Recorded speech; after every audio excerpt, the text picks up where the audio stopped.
1988년이었어요. 1988년이면은 언제였습니까? 1988년이면 청년 김부겸이 1986년에 서울에 올라와서 서울대 앞에서 백두서점 만들고 그리고 난 다음에 한겨레 민주당이라고 하는 그러한 정당에 입당해가지고 그때 한겨레 신문사가 1988년에 생겼을 겁니다. 그러니까 그때 한겨레 민주당이라고 하는 정당에 입당을 하고 그 다음에 그 한겨레 민주당 소속으로 동작 갑에 출마했을 때가 1988년. 그 김부겸이 약관 31살의 나이였는데 그때 김부겸이 만났던 사람이 있어요. 김부겸을 찾아온 사람이 누구였느냐. 그 유명한 그 이선실이라고 한 사람이 찾아왔어요. 이선실이 어떤 사람이냐면은 1916년생이었어요. 이선실이 1916년에 어디서 태어나냐면 서귀포에서 태어났어요. 서귀포에서 태어나서 1937년에 결혼을 했대요. 그러면 21살에 결혼한 거지. 뭐 옛날이었으니까. 일제시대 때였으니까.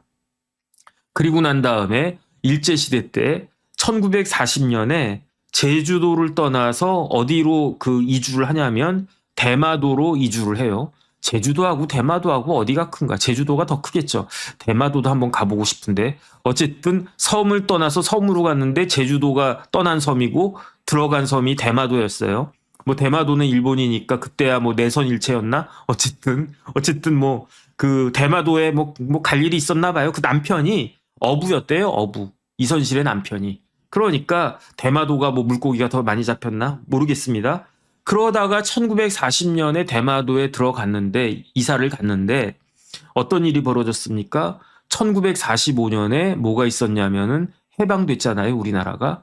해방되고 2년 뒤인 1947년에 다시 귀국했는데 아마 제주도로 돌아간 것 같아요. 남편도 제주도 사람이에요. 그러니까 제주도에 1947년에 귀국을 했는데 그런데 1948년에 뭐가 있었습니까? 1948년 5월 10일에 남한에서 총선거가 있었어요. 남북한을 다 하는 총선거가 있었으면 좋겠는데 38선을 경계로 해가지고 북한엔 소련군이 있고 남한에는 미군이 있고 그러니까 이게 그래도 이제 뭐 미국이나 이런 나라는 빨리 그냥 손 떼고 싶은데 그런데 북한에서까지 선거할 수는 없고 소련하고 이야기가 안 되고 그러니까 그때 이승만 대통령이 뭐를 이야기했냐면 그때는 대통령 아니었죠. 이승만 박사가 정읍에서 발언을 해요. 이 발언이 이른바 정읍 발언이라고 해서 굉장히 중요한 이야기였거든요. 이승만이 정읍에서 뭐라고 이야기했느냐? 북한까지 안 되면 남한에서라도 단정을 해야 된다. 남한만이라도 나라를 세워야 된다. 이게 이승만의 정읍 발언이었습니다. 그래가지고 남한에서 그렇다라고 하면 남한에서 총선거를 하자 해가지고 이루어진 게 1948년 5월 10일 총선이었고요. 그래가지고 그때 국회가 구성이 됐죠. 그래서 누가 당선됐습니까? 이승만도 국회의원으로 당선됐었습니다. 그리고 난 다음에 7월 17일에 헌법이 만들어졌고 제헌절입니다.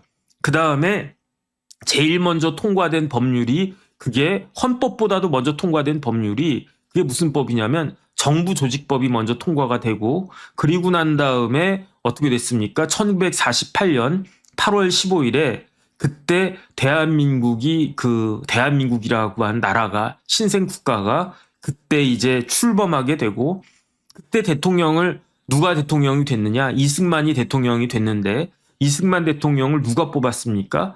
일반 유권자들이 뽑았습니까? 그렇지가 않아요. 이승만을 대통령으로 뽑았던 사람은 누구였느냐? 그게 바로 국회의원들이 뽑은 거예요.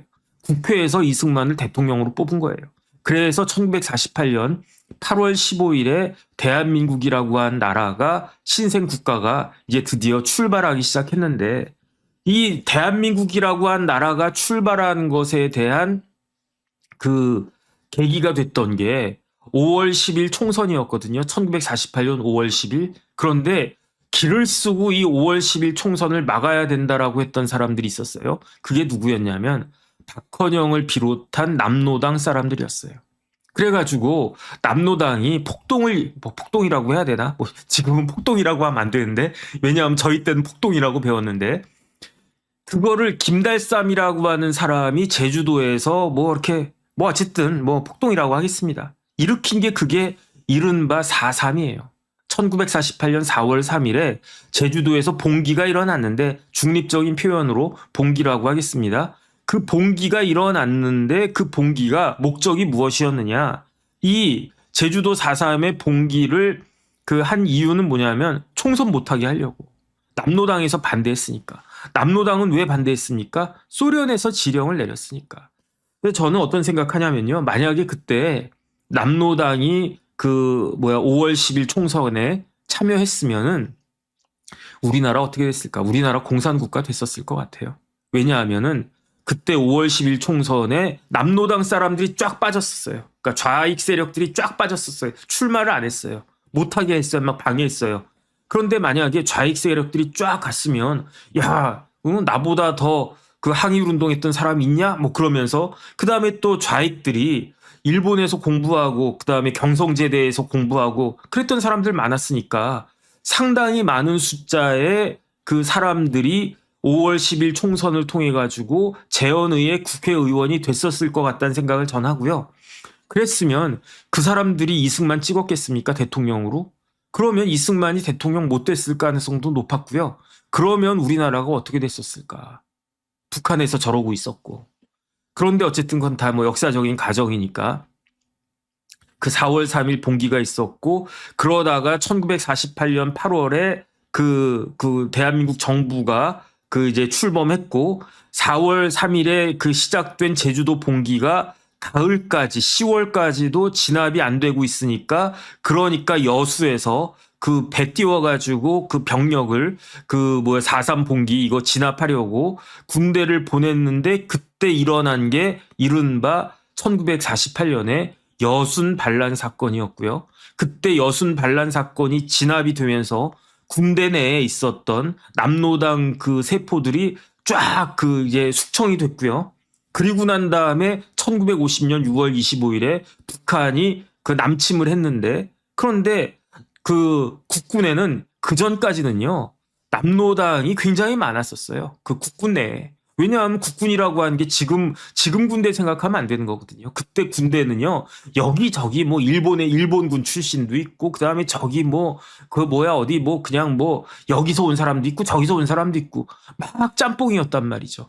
그런데 그 안에 남로당의 세력들이 상당히 있었는데 그때 여순 사건 때 그때 이제 다 그 색출이 돼가지고 그래가지고 그때 군이 많이 정화가 돼서 그래서 6.25 때 밀고 내려오니까 국군이 어느 정도는 그게 됐었던 거죠. 그러다가 유엔군 미군이 주축이 된 유엔군이 참전하면서 그러면서 대구에서 그냥 막 지키고 있다가 그러다가 결국은 그 인천 상륙작전 통해서 전황이 완전히 바뀌었고 그랬던 거 아니었겠습니까? 그런데 제가 왜 이렇게 장황하게 이야기했나 모르겠네. 1948년 4월 3일에 그때 제주도에서 봉기가 일어났는데 그때 제주도에서 많은 사람들이 희생됐어요. 이건 사실이에요. 그래가지고 그때 많은 사람들이 빨갱이로 몰려가지고 남로당으로 몰려가지고 억울하게 돌아가신 분들도 많다고 그러는데 그런데 어쨌든 그때 1948년 4.3으로 인해서 그 세상을 떠난 사람 중에 누가 있었느냐? 이선실의 가족도 있었대요. 그래가지고 그걸 보고 48년이니까 30대 초반에 이선실이 어디에 가입하느냐? 남로당에 가입을 해요. 남로당에 가입한 다음에 1950년 그 다음에 북한으로 월북해요. 그랬다가 6.25 때 내려와가지고 빨치산을 해요. 어디서 빨치산 했냐면 태백산에서 빨치산을 했대요.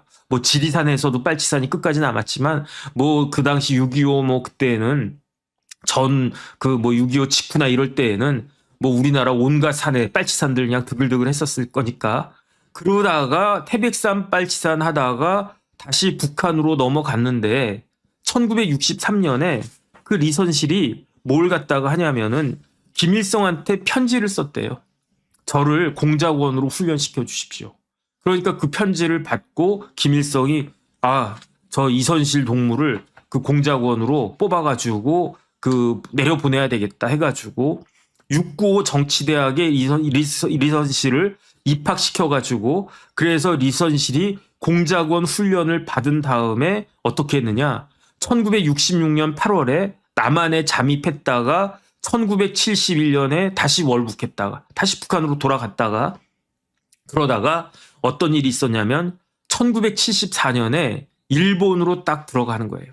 그래서 일본에 가가지고 자기가 신순녀라고 하는 사람이 있었는데 그 신순녀라고 하는 사람의 그런 것들을 다 익힌 다음에 이게 신순녀가 실존했던 사람이래요. 그런데 그 사람에 대해서 정보를 다 숙지한 다음에 자기가 마치 신순녀인 것처럼 가장하고 일본에서 한 4년 정도 쭉 있다가 그러다가 드디어 1978년에 다시 남한 들어와가지고 뭐 신순녀 친척이나 막 이런 걸 이렇게 찾아가지고 내가 신순녀예요 뭐 그러면서 그러다가 이제 그 1979년에 다시 입북했다가 1979년에 다시 또 한국 왔다가 그러면서 그 최순실이 아니라 리선실이 1980년 3월 31일에 남한으로 딱 내려와가지고 이때부터 10년 동안 본격적으로 고정간첩 노릇을 하는 겁니다. 리선실이. 그런데 1980년 3월 30일부터 이제 본격적인 고정간첩이 됐는데 1980년이면요. 리선실이 몇 살 때냐면은 64살 때였어요. 지금이야 뭐 60대가 뭐 그렇지만 그 당시만 해도 1980년대 60대면 할머니 아니었겠습니까? 그러니까 의심을 안 받는 거지. 64살 할머니였으니까. 그러면서 어떻게 하느냐. 사람들을 이렇게 막 만나고 재하단체에 있는 사람들 만나서 포섭도 하고 막 그랬던 거예요. 그러다가 왜 이야기를 장황하게 하느냐. 1988년에 그 리선실이 찾아간 사람이 있었어요.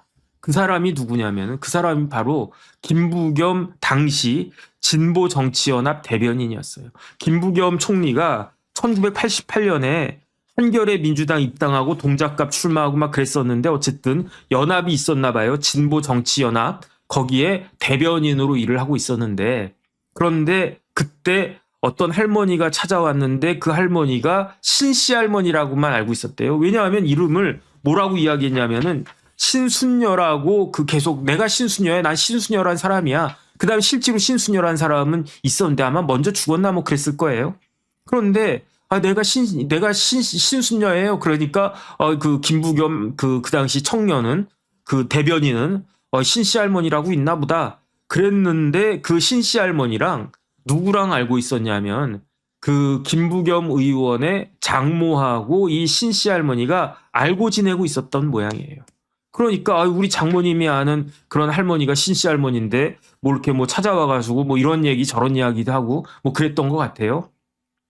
그랬는데 어느 날 그 신씨 할머니가 수표를 두고 갔대요. 얼마짜리? 500만 원짜리. 88년에 500만 원이었습니다. 그거는 지금으로 치면 한 5천만 원 넘을 것 같은데 지금보다 30년 전이잖아요. 88년에 500만 원이면 어땠을까? 그때 뭐 강남의 아파트가 얼마쯤 했을까? 뭐 잘 모르겠는데 어쨌든 제 생각에는 뭐 그 당시 500만 원이면 지금 5천만 원, 1억 뭐 그 이상 가치가 있을 수 있지 않을까? 어디에다가 그걸 투자했느냐에 따라 다르겠죠. 어쨌든. 그래가지고 그걸 딱 받았는데 장모님이 그러는 거예요. 그럼 장모님이 그러나 뭐 집에 갔더니 뭐 수표가 딱 있는 거야. 이게 뭔 수표야 그랬더니 그 신씨 할머니가 두고 간 거예요. 그러니까 그때 김부겸 그 대변인이 김부겸 청년이 이 돈을 어떻게 했느냐? 아니 이렇게 큰 돈을 왜 나한테 주신대? 그 다음에 그 할머니가 그냥 추레하고 뭐 그렇게 뭐 있어 보이는 할머니도 아닌데 그럼 빨리 가서 돌려줘야지라고 했었어야 됐는데. 그런데 어떻게 했느냐? 딱 보면 500만 원? 이거 어떻게 하지? 돌려줘야 되나? 에이 모르겠다. 일단 예금부터 하자 해가지고 그 돈을 예금을 했대요. 김부겸이. 그 예금을 딱 했더니 그리고 난 다음에 옳았구나 하고 그 다음부터 신씨 할머니가 와가지고 이야기를 하는데 그 이야기가 조금 이상해. 어떤 이야기를 하느냐? 혁명 이야기를 하더래요. 혁명. 남조선 혁명돼야 되지 않겠니? 막 이런 식으로. 그 다음에 그 리선실이 이거는 김부겸 총리의 말은 아니고 김동식이라고 무장간첩으로 내려왔다가 전향한 사람이 있습니다. 본명은 곽인수인데 어쨌든 부여 무장간첩 사건 뭐 이런 거 있었어요. 옛날에. 그때 내려왔던 사람이 그 김동식이라고 한 사람인데 뭐 김동식이 뭐 이렇게 뭐 잠수정 타고 내려왔다가 다시 올라가고 뭐 누구 데리고 왔다가 데리고 가고 뭐 그랬던 사람인데 이 김동식 씨가 증언한 인터뷰를 보니까 리선실이 김부겸한테 뭐라고 이야기했느냐.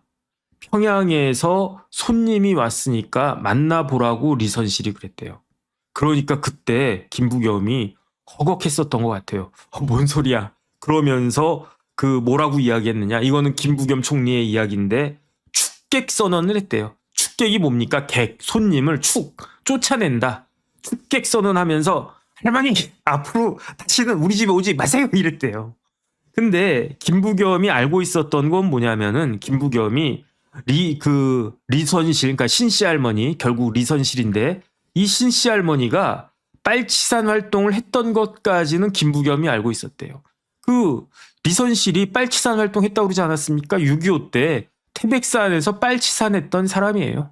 그러니까 김부겸이 이 할머니가 보통 할머니는 아니고 6.25 때 그 뭐 태백산인지 지리산인지 어쨌든 저기서 빨치산 할 정도로 그렇게 사상이 아주 그냥 그 뭐라 그럴까 남로당 쪽이나 그런 쪽 사람이다. 뭐 이건 알고 있었는데 그래도 뭐 이야기하는 거 들어보니까 뭐 내가 모르는 이야기도 하고 뭐 조리가 있나 뭐 어쨌든 뭐 그런 이야기도 하고 그러니까 만나주고 그 다음에 돈도 500만 원 줘가지고 그 당시에 그 김부겸은 굉장히 뭐라 그럴까 좀 쪼들렸겠죠. 그러니까 그 500만 원이라고 한 돈이 큰 돈이니까 이걸로 뭐 좋은 일을 쓰면 좋지 않을까? 뭐 그런 생각도 하고 그랬었는데 그러면서 고맙네. 나한테 500만 원 주고 저도 후원해 주시는 분들 저도 고마운데 뭐 그러지 않았겠습니까? 그런데 그 할머니가 돈을 두고 간 다음부터는 뭐라고 이야기하느냐. 평양에서 손님 왔으니까 한번 만나볼래?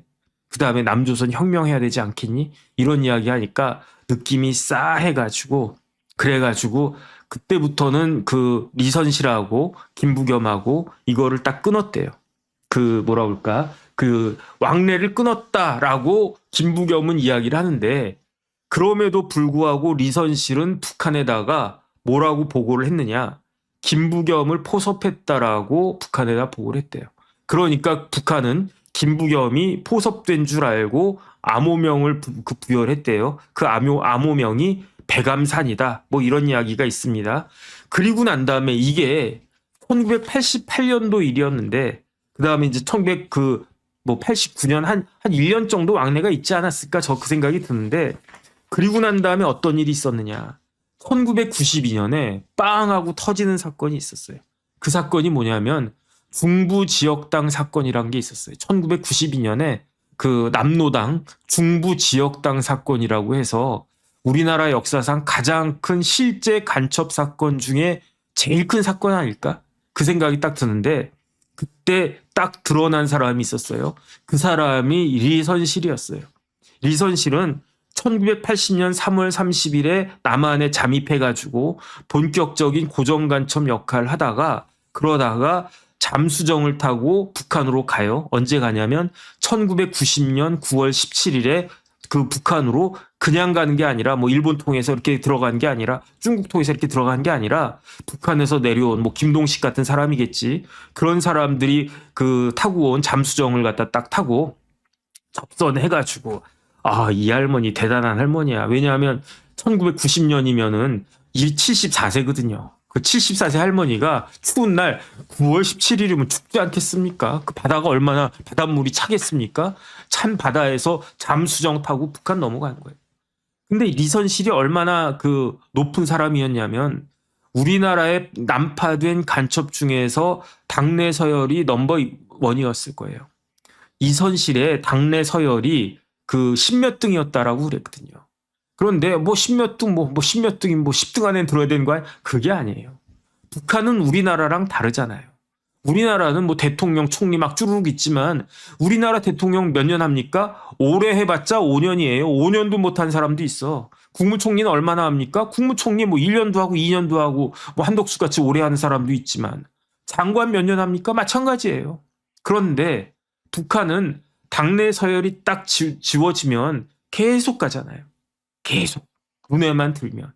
그 다음에 북한에 재벌 있습니까? 뭐 북한에 삼성현대 있습니까? SK 있습니까? 없잖아요.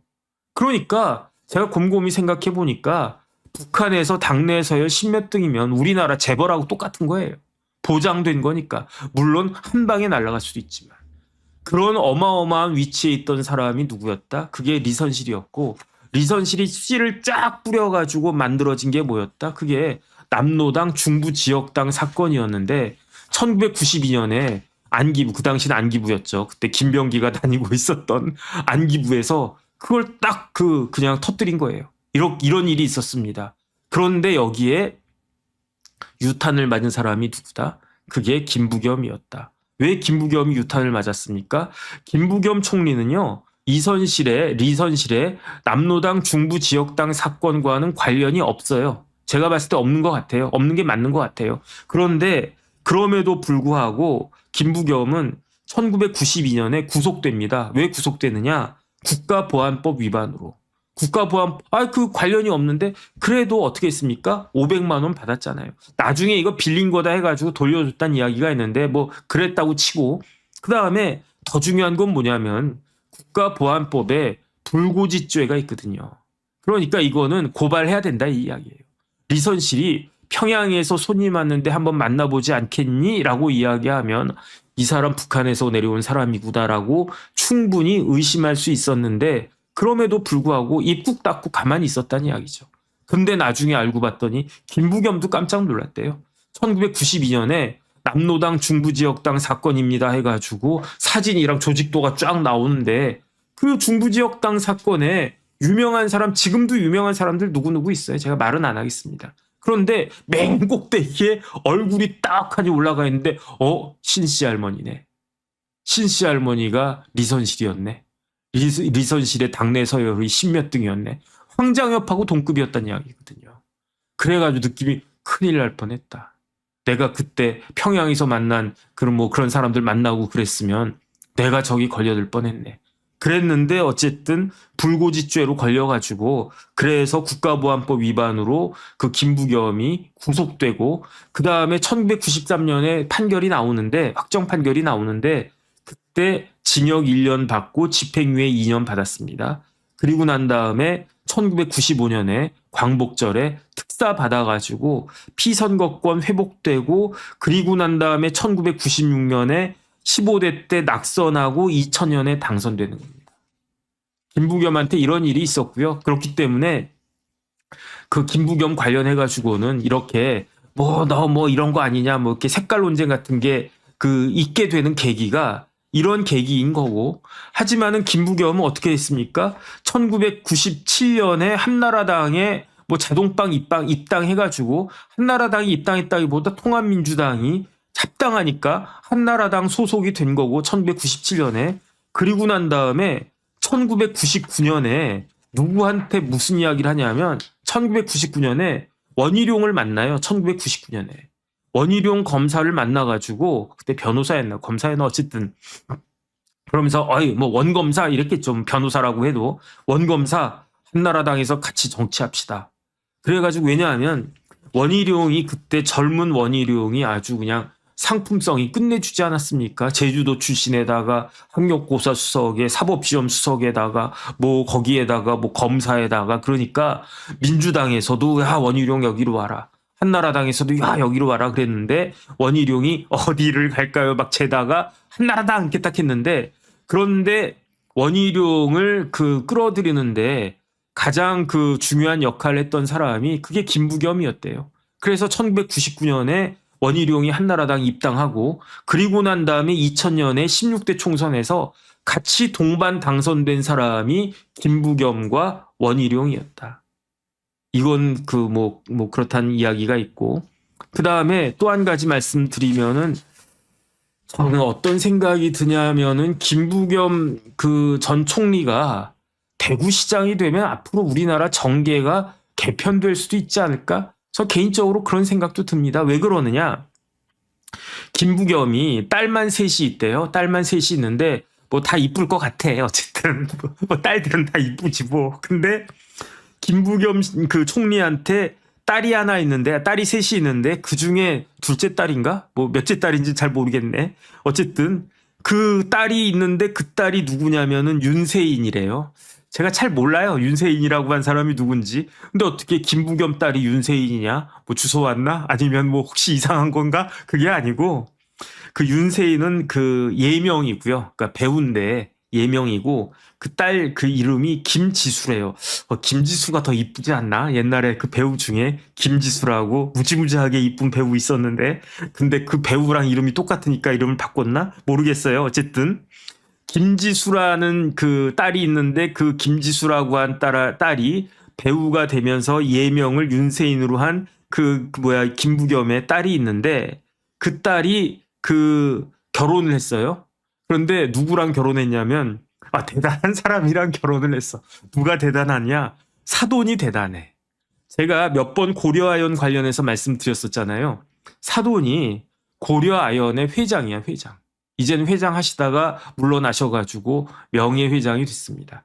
최창근 회장의 아들 최민석이라고 하는 지금 이 최민석이라고 하는 사람이 뭘 하는가 봤더니 프로필로는 뭐 고려아연의 부사장 하다가 스틸사이클이라고 하는 아마 고려아연의 그 뭐 반개회사쯤 되겠죠. 부회장을 하고 있대요. 그런데 이 최민석과 윤세인, 김지수가 언제 결혼했느냐? 2015년 3월 달에 결혼을 했어요.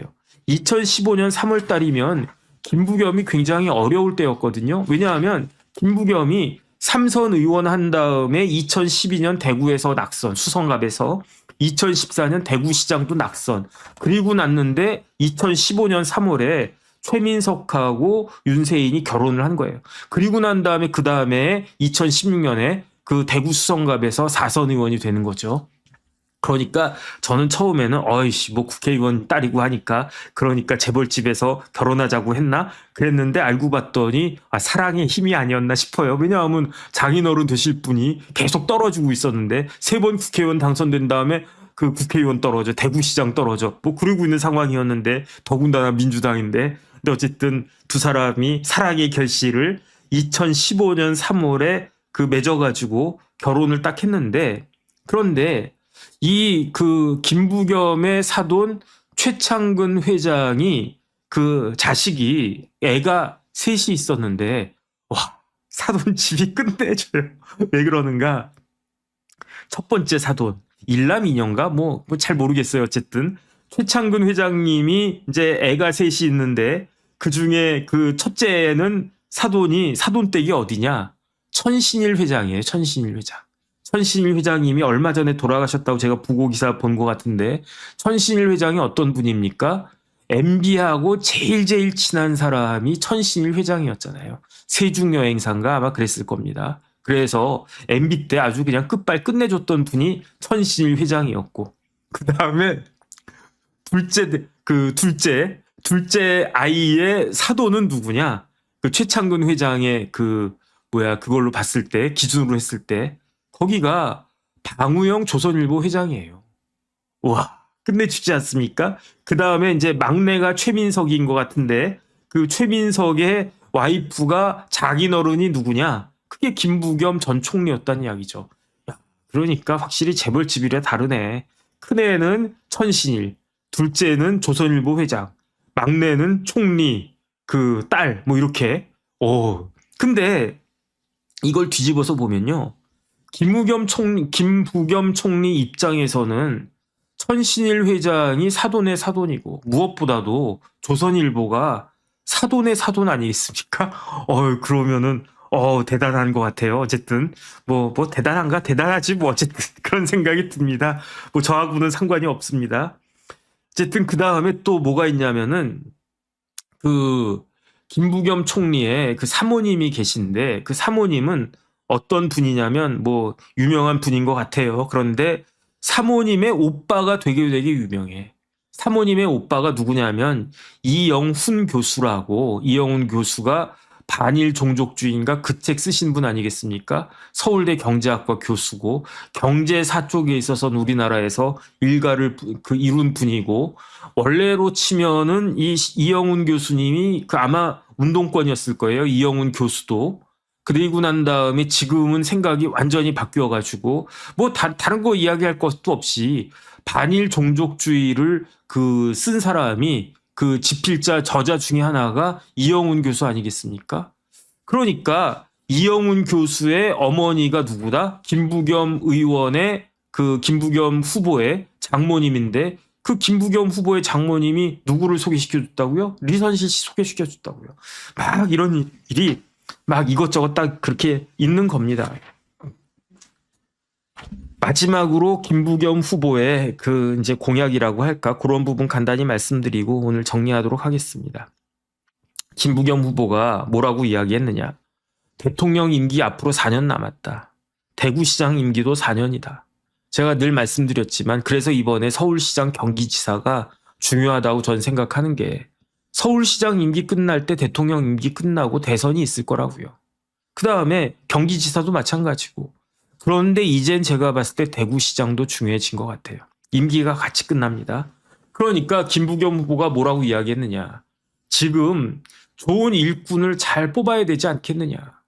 대통령 임기랑 똑같이 남아있으니까 대통령이 팍팍 밀어주면은 어떻게 된다? 우리 동네가 잘 살 수 있지 않겠느냐. 그러니까 나 김부겸이 가장 잘 써먹을 수 있는 대구 시민들이 가장 잘 써먹을 수 있는 일꾼이 될 것이다. 이런 이야기 하는 거고요. 그 다음에 대구하고 경북하고 통합하면 뭐 5조가 주어진대나 뭐 10조가 주어진대나. 근데 지금은 일부러는 아니겠지만 만약에 이번에 TK 대구하고 경북이 통합이 됐으면 누가 그 통합 그 대구 그 TK에 도지사가 됐겠습니까? 국힘이 됐겠지. 아무리 김부겸이라고 하더라도 경상북도에선 표가 안 나올 거니까.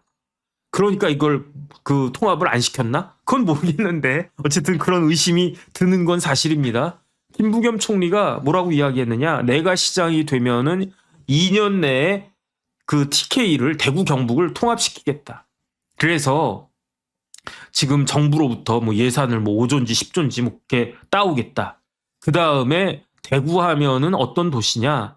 중소기업의 도시 아니냐? 그러면 중소기업 하면 떠오르는 게 뭐가 있습니까? 중소기업은행, IBK. 그러니까 IBK가 저기 본사가 을지로인가 어딘가 뭐 거기 있을 건데 그 서울에 있는 IBK 본사를 중소 그 기업의 도시 대구로 이전시키겠다. 뭐 이런 식의 공약을 내세운 것 같고 그 다음에 가장 귀에 쏙 들어온 건 뭐냐면요. 대구에 가면 엑스코라고 있대요. 엑스코, EXCO. 저는 안 가봐서 잘 모르겠습니다. 그런데 대구 엑스코를 이름을 바꾸겠다. 어떻게 바꾸겠느냐. 박정희 컨벤션 센터나 아니면은 박정희 엑스코로 이름을 바꾸겠다. 그러면서 나를 대구시장으로 뽑아달라. 이렇게 이야기하는 것 같은데 지금 국민의힘이 이대로 가다가는 대구시장은 김부겸이 될 가능성이 훨씬 높지 않을까. 전 개인적으로 그런 생각이 들고요. 물론 국민의힘이 바뀌면 대구시장 모른다고 생각합니다. 왜냐하면 대구 시민들이 1대1 구도로 가면 그래도 김부겸 뭐 괜찮지, 사람은 괜찮지, 뭐 그다음 뭐 대구가 낳은 인물이지 이러다가도 내가 1번을 찍으려고 하는데 손이 1번으로 안 가는 거야. 그러면서 1번 찍어야지 하면서 2번 찍어. 이런 사람들이 저는 꽤 많이 있을 수 있을 거라고 생각을 하거든요. 그러니까 만약에 지금 국민의힘이 이대로 가면요. 안 나가는 사람들이 많을 거예요. 내가 김부겸 뭐 찍기 싫고 국민의힘 꼴도 보기 싫고 뭐 무서워서 뭐 되겠나 이러면서 놀러 가자. 이러면 김부겸이 되는 거고. 1대1 구도로 딱 가면 그래도 내가 찍어야지라고 했는데 김부겸 찍어야지 1번 찍어야지 했다가 내가 어떻게 1번 찍냐 그러면서 2번 찍고 이러는 일이 있을 수 있지 않을까. 어떤 생각이 드나. 어떨까. 그거는 잘 모르겠습니다. 앞으로 국민의힘이 어떤 식으로 이거를 그 구도를 짤지 그 다음에 대구 시민들이 그럼에도 불구하고 어떻게 그 선택을 할지 그건 모르겠는데 한 가지 확실한 거는 김부겸이 만약에 대구시장이 되면 그 즉시 뭐가 되느냐. 제 개인적인 생각입니다. 그 즉시 김부겸은 대권 후보가 될 겁니다. 이건 제 생각이고요. 그 다음에 심지어 이건 그야말로 저만의 뇌피셜인데 어떤 생각이 드느냐. 김부겸이 대권 후보가 되는데 민주당 후보도 될 수 있고 아니면은 보수 정당의 후보가 되지 말라는 법이 있을까? 저는 개인적으로 그런 생각이 들어요. 왜 그렇습니까? 그 대구시장 되면 그것만으로도 어마어마한데 민주당에서 설마 김부겸에게 후보 자리를 주겠습니까? 근데 국민의힘에 지금 지지부진하잖아요. 국민의힘에 대권 후보라고 나올 수 있는 사람이 누가 있습니까? 뭐 한동훈, 장동혁, 오세훈, 뭐 또 누가 있습니까? 뭐 원희룡? 약하잖아요. 그러니까 결국은 사람 찾다 그래도 대구는 보수지, 대구시장은 김부겸이네. 그러면서 김부겸한테 콜이 가면 김부겸 입장에서는 내가 이쪽으로 출마를 하면은 내가 물론 김부겸이 민주당에서 공천 받고 대통령 될 수 있으면 제일 좋겠지만 민주당에서 김부겸한테 공천 주겠습니까? 그렇다라고 하면 이쪽으로 한번 가볼까? 이런 생각을 할 수도 있지 않을까? 그 다음에 사돈이 어디라고요? 사돈이 고려하연. 그 고려하연의 사돈이 또 어디라고요? 조선일보. 뭐 이런 뭐 별 희한한 생각까지 들게끔 만드는 게 지금 작금의 대한민국 정치판이다 진짜. 그런 생각이 듭니다.